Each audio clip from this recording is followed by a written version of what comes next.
sulod sa 5 minutos. Hello, ma'am? May hapon, may kinatawag ka.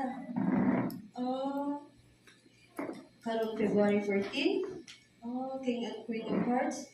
Kanang, ma'am, mga saksineho ka na ba, ma'am? Kanang, dili na mo papilon ang mga anak, anak na celebration.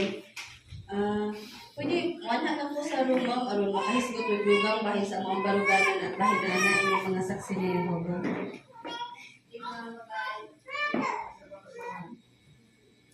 Ay, kanang saksiniho, gadi ka. Dili ba ang mga saksi nga, dili man na sila magpatambal kay mahadlok na sila sa doktor? Ha? Sa'yo man na, kanang, saan mo na siya pagtubag? Publication reference. Sige, kanya eh.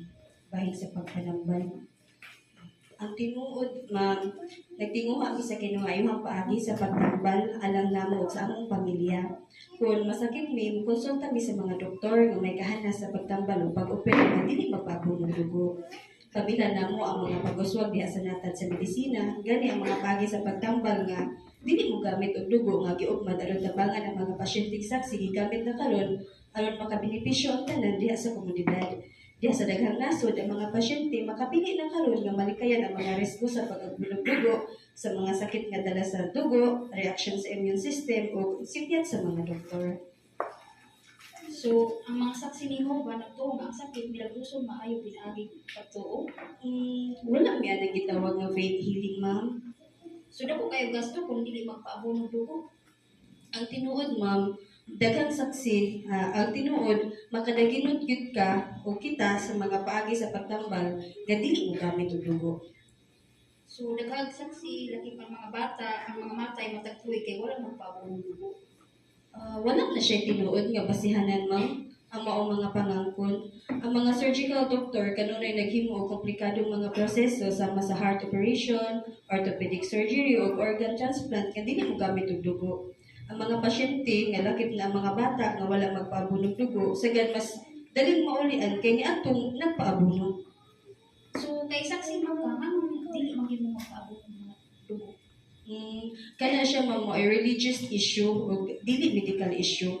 Ang Biblia nagsugo nato nga ayran ang dugo. So, sa'yo dito ako ang nalunggan at bahin ninyo mga saksi. Gani, ma'am, sa buhat 15:28-29, palihog ko basa. Kay ang balang espiritu o kami mismo nagkauyon nga dili magsamon kaninyo dugang pa nga palas anon gawas niini nga mga kinahanglanon. Mapadayong likayan ang mga butang ang gihalad ngadto sa mga idolo, ang dugo, ang hayop nga naluo ug ang sexual nga immoralidad. Kung kamo magpahilayo gayon niining mga butanga, mapulahan kamo, maayong pangalawas kami. Salamat sa pagbasa, ma'am, no?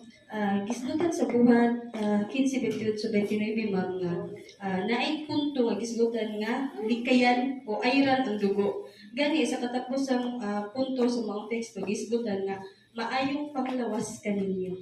So naay kaayuhan kung ayran nato kung maglikay, kung anong naglikay ang mga saksi ni Jehovah bahin sa dugo.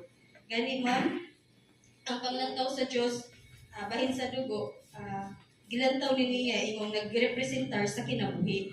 So, ang mga lilibo sa mga doktor sa tibok kalibutan, ma'am, nagamit karon og mga blood conservation technique sa paghimo komplikadong mga operasyon nga dili mo gamit og dugo. Maong kami mga saksi ni Jehovah, kumbinsido kaayo mi nga dili gud mi magpaamong og dugo aging pagsugod sa Dios o pagtahod kaniya imong magahatag sa among kinabuhi, sa akong kinabuhi. Mao ba pwede ba kung magbalugdog ang bahin ana? Pwede kaayo. Ako pangayon yung mga contact information. Sige, ako yatag. Daghang kayong salamat, Sister Flores, ug ni Sister Miao.